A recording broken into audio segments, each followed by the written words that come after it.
Student, आज हम करेंगे एक्सरसाइज 1.1 का क्वेश्चन नंबर 3। हम इसके आर पार्ट्स करेंगे इस वाले क्वेश्चन के।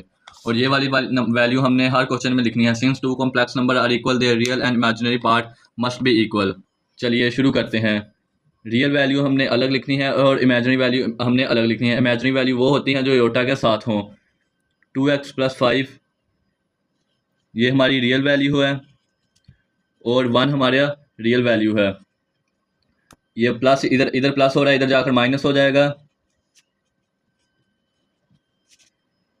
तो ये आ जाएगा 2x - 4। x इधर मल्टीप्लाई हो रहा है, इधर जाकर डिवाइड हो जाएगा। 2 इधर मल्टीप्लाई हो रहा है, इधर आकर डिवाइड हो जाएगा। ये 2 आ जाएगा यहाँ पर, माइनस उसी तरह नीचे आ जाएगा। x = -2 आ जाएगा। ये हमारी x की वैल्यू निकल गई। अब हम y की वैल्यू निकालेंगे। y - 3, इसके साथ जो एयोटा है इसको हम ख़त्म कर देंगे। y की वैल्यू निकालते वक्त एयोटा नहीं लिखेंगे, तो यहाँ पर 2 आ जाएगा। इधर ये माइनस हो रहा है, इधर 3 इधर माइनस हो रहा है, इधर जाकर प्लस हो जाएगा। 3 + 2 तो ये हो जाएगा 5। इस तरह हमारी y की वैल्यू भी निकल गई। अगर अभी तक चैनल को सब्सक्राइब नहीं किया तो चैनल को सब्सक्राइब कर दें। जो हमने क्वेश्चन 1 पर स्टेटमेंट लिखी थी स्टार्ट में, वही स्टेटमेंट हमने यहाँ पर लिखनी है। मैं इसलिए नहीं लिख रहा कि टाइम ज़्यादा लग जाएगा। +2 हमारी रियल वैल्यू है। 3x + 2 = 5। ये इधर प्लस हो रहा है, 2 इधर जाकर माइनस हो जाएगा। 5 - 2 तो ये आ जाएगा 3। 3 इधर मल्टीप्लाई हो रहा है, इधर जाकर डिवाइड हो जाएगा, तो इसका x की वैल्यू आ जाएगी 1। हम लिखते हैं इमेजिनरी वैल्यू -4 - y = 3।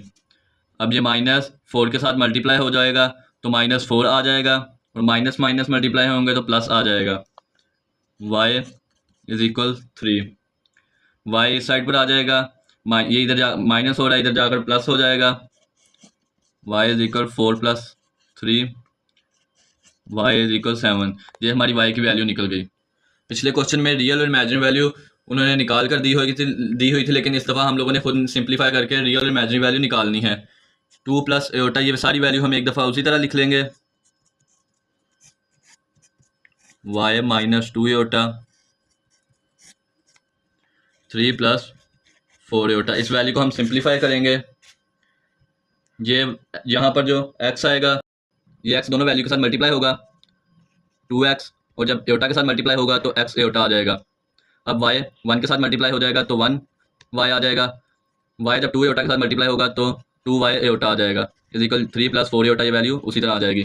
अब इसके अंदर से रियल है ये और y। 2x + y ये रियल आ गए, और जो इमेजिनरी थे वो है x aorta - 2y aorta = 3 + 4 aorta. अब हम एयोटा को कॉमन ले लेंगे। पहले ये वाली वैल्यू वैसे नीचे लिख लेंगे। एयोटा कॉमन आ गया, x + 2y आ जाएगा = 3 + 4 एयोटा। इधर वही लाइन लिखेंगे जो मैंने पहले क्वेश्चन में बताई थी, सिंस टू कॉम्प्लेक्स नंबर वाली। 2x + y = 3, ये हमारी x की वैल्यू है, और x - 2y = 4 ये हमारी y की वैल्यू है। इसके अंदर x और y दोनों वैल्यू के अंदर आ रहे हैं, तो हम इसको इक्वेशन में लिख लेंगे। 2x + y = 3 ये हमारी इक्वेशन 1 है, और x - 2y = 4 ये हमारी इक्वेशन 2 है। हम इसको y के कोफिशिएंट लाने के लिए 2 के साथ मल्टीप्लाई करेंगे। मल्टीप्लाई फर्स्ट इक्वेशन बाय 2, तो हमारी फर्स्ट इक्वेशन को 2 के साथ मल्टीप्लाई करवाएंगे। हमारी फर्स्ट इक्वेशन थी 2x + y = 3। 2 को 2 के साथ मल्टीप्लाई करवाएंगे तो यहाँ पर 4x, 2 को जब y के साथ मल्टीप्लाई करवाएंगे तो 2y, 3 को 2 के साथ करवाएंगे तो 6 आ जाएगा। ये हमारी इक्वेशन 3 बन गई। एडिंग इक्वेशन 2 और 3। दूसरी हमारी इक्वेशन थी x - 2y = 4, और तीसरी हमारी इक्वेशन थी 4x + 2y = 6। 2y ये एक दूसरे कोफिशिएंट आ गए तो ये कैंसिल हो जाएंगे। x ये 5x हो जाएगा, 6 और 4 प्लस हो जाएंगे तो 10 आ जाएगा। 5 इधर मल्टीप्लाई हो रहा है, इधर जाकर डिवाइड हो जाएगा। 2 पर x इज इक्वल टू, हमारी x की वैल्यू ये आ गई, x is equal to. Equation 1 में हम लोगों ने x की वैल्यू पुट करनी है, तो यहाँ पर लिखेंगे put x is equal to in equation 1। तो यहाँ पर आ जाएगा 2x की जगह हम 2 लिख लेंगे, प्लस y इज इक्वल 3। तो ये 4 plus y is equal 3। y इधर, ये 4 इधर प्लस हो रहा है, इधर जाकर माइनस हो जाएगा, y इज इक्वल -1।